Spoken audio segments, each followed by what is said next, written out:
Good morning all of you. माझं 1 तासाचं walk complete झालेलं आहे. तसं आमचं व्हर्च्युअल क्लबसुद्धा चालतो 6:30ला. तिथेसुद्धा मी वर्कआउट करते. ते कंप्लीट करून नंतर वॉकला येते. तर आजचं टॉपिक आहे हेअरफॉल्स. हिवाळ्यामध्ये ना केस फार गळतात.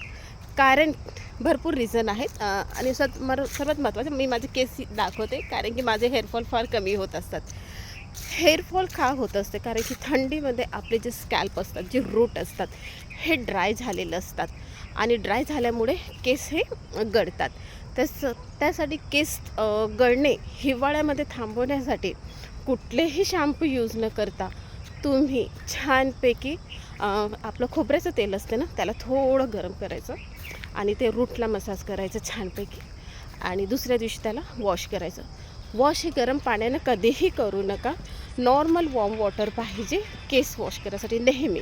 ओके. आणि जो तुम्ही शॅम्पू यूज करता ना, हा शॅम्पू हा माइल्ड शॅम्पू असायला पाहिजे.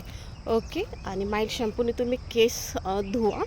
केस ओले असेल तर त्याला कोंब नका करू, थोडंसं ड्राय होऊ द्या, त्याच्यानंतर कोंब करा.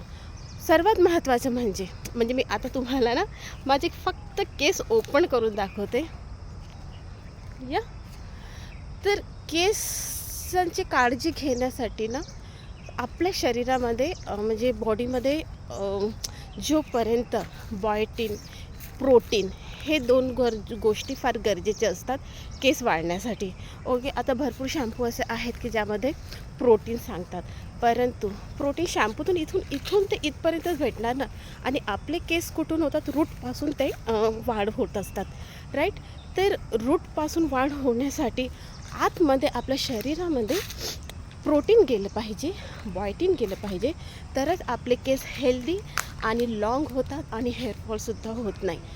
तर नेहमी जो तुम्ही बाहेरून जी क्रिया करता केसांसाठी, त्याच्यापेक्षा बेस्ट होणार तुम्ही आतून जे कराल. म्हणजे न्यूट्रिशन जेवढं तुमच्या शरीरामध्ये जाणार त्यानुसारच तुमचे केससुद्धा छान तसेच हेल्दी होतील. ओके. आणि हेअरफॉल्स होणार नाही. म्हणून योग्य न्यूट्रिशन्स शरीराला द्या, कारण की केस हे रूटपासून तयार होत असतात, आतपासून वरती येत असतात. ओके. तर मग जे प्रोटीन पाहिजे केसांना, शॅम्पूमधून वरून नाही तर शरीरामधून येऊ द्या. तर कुठलं प्रोटीन आपण घेतलं पाहिजे आपल्या शरीरासाठी, तर मला मॅसेज करा.